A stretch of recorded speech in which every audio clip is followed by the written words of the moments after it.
सूरज के जीवन का एक ही फंडा था कि मेहनत तो गधा भी करता है, घर बैठे जो कमाए समझदार वही होता है। इसीलिए उसने कभी नौकरी ही नहीं ढूंढी। इस बात से हालांकि उसकी पत्नी शिखा बिल्कुल भी अग्री नहीं करती थी, पर फिर भी सूरज को समझाना बेकार था। टीवी में कैसे बनोगे करोड़पति का ऐड देखकर उसे लगा कि बस अब तो घर बैठे ही वो करोड़पति बन सकता है, और उसके पीछे उसने अपने सारे सोर्सेस एक्टिव कर दिए। 2 हफ्ते में उसके कलीग के साले के पड़ोसी के बेटे का सोर्स निकलता है जो कि उसे शो में पहुंचा सकता है, और सूरज उससे मिलने चला जाता है। अच्छा, तो हमें मुकेश जी बता रहे थे कि आप हमें शो में पहुंचा सकते हैं। हाँ, उसमें कोई तकलीफ नहीं है। मैं कल अगर कोशिश करूँ तो इसी महीने में आपका नंबर आ जाएगा। अरे ये तो बहुत बढ़िया हो गया। अच्छा, वो सिलेबस और क्वेश्चन पेपर का कोई जुगाड़ है क्या? हैं? उसका तो कोई जुगाड़ नहीं है। तो वो वाकई में कुछ भी पूछ सकते हैं? हाँ, वो तो बच्चन जी पर है, जो पढ़ते हैं वो पूछ लेते हैं। पहली कोशिश फेल होने पर अब सूरज के सामने एक बहुत बड़ा सवाल था कि आखिर जवाब कहाँ से लाए। तब शिखा ने एक सजेशन दिया, क्यों ना सूरज अपने चचेरे भाई सुमित से मदद मांगे, जो कि यूपीएससी की तैयारी कर रहा था। हालांकि इतनी मेहनत करना सूरज को समझ में नहीं आता था, पर कोई और रास्ता ना मिलने पर वो आखिर सुमित से बात करता है। अरे सुमित, हमारा कैसे बनोगे करोड़पति के लिए सिलेक्शन होने वाला है। तुम हमें थोड़े चिट बनाने में मदद करोगे क्या? अरे भैया, चिट बनाए तो सालों हो गए, उसमें हमारा एक्सपर्टीज नहीं है, बल्कि आप बोलो तो हम आपकी पढ़ने में ज़रूर मदद कर सकते हैं। हट, कैसी अनाप शराब बातें कर रहा है तू। सूरज ने सुमित को मना तो कर दिया था, पर तैयारी करने के सिवाय कोई चारा उसे दिख भी नहीं रहा था, खासकर जब 12 के पेपर लीक करने के एक्सपर्ट शुक्ला जो भी हाथ जोड़ लेते हैं। आखिर सूरज को सुमित के पास जाना ही पड़ा, और उसने सुमित और शिखा से वादा किया कि वो बहुत मेहनत करेगा। 1 महीने की तैयारी के बाद फाइनल हुआ कि शो से 1 हफ्ते पहले एक ट्रायल खेला जाएगा, जहां पर सारे रिश्तेदार ऑडियंस की जगह पर होंगे और शिखा सवाल पूछेगी। दूर दराज से भी रिश्तेदार आकर हाजिर हो गए देखने कि आखिर कैसे बनेगा सुमित करोड़पति। सब कुछ सेट था, और इतने में सूरज आकर अपना स्पीच देता है। ये 1 महीना मेरे लिए आसान नहीं था, पर अपने भाई सुमित और अपनी पत्नी शिखा की मदद से मैं इतनी दूर पहुंच पाया हूँ। मेरे मम्मी पापा के आशीर्वाद ने भी बहुत साथ दिया है मेरा।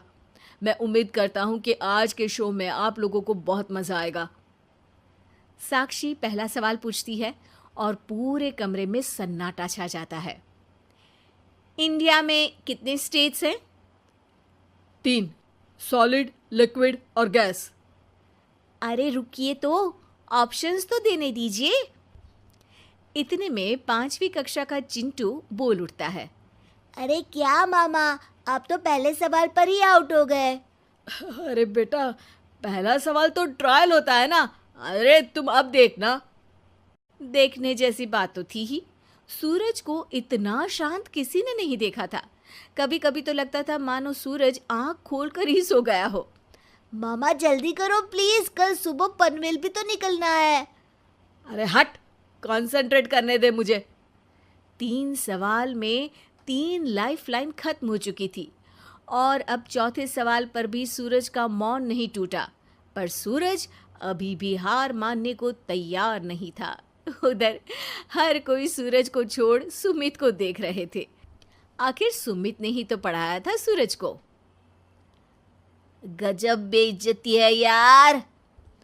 अरे बेटा, तो बाप का, दादा का, भाई का, सबका नाम बुड़वाएगा। अरे 3 लाइफलाइन ले ली तो भी तेरा कुछ नहीं होना है।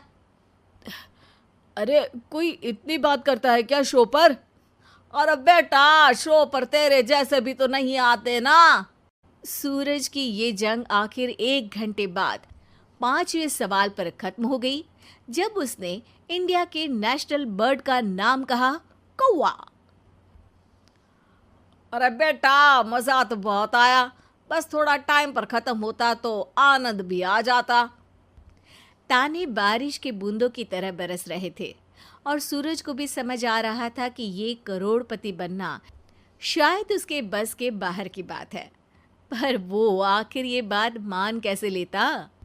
वो सख्त लौंडा जो ठहरा, उसने सोचा कि बेइज्जती तो हो ही चुकी है, पर अगर मैं हार नहीं मानूं तो शायद कुछ हो सकता है। शिखा, तुम देखना, असली शो में आग लगा दूंगा, आग, करोड़पति बनूंगा मैं। हाँ, सब्जियां खत्म हो गई है घर पे, ले आओ। पहले पति बन जाओ, फिर करोड़पति बनना। अरे गजब बेइज्जती है यार। बेटा, अभी तो घर पर ही हुई है, 1 हफ्ते में तो तुम देश के सामने करवा कर आओगे। वैसे जब टीवी पर जाओ ना तो बस अपने मम्मी का ही नाम लेना, ठीक है? कोई पूछे तो बोलना कि पापा नहीं है मेरे। अरे पढ़ाई की, पेपर निकलवाए, इतने सारे लोगों को खाना खिलवाया, क्या फ़र्क पड़ा? इसीलिए मैं कहता हूँ कि मेहनत तो गधा भी करता है, घर बैठे जो कमाए वही सिकंदर। लेकिन मामा, गधे भी जानते हैं कि हमारा राष्ट्रीय पक्षी मोर है।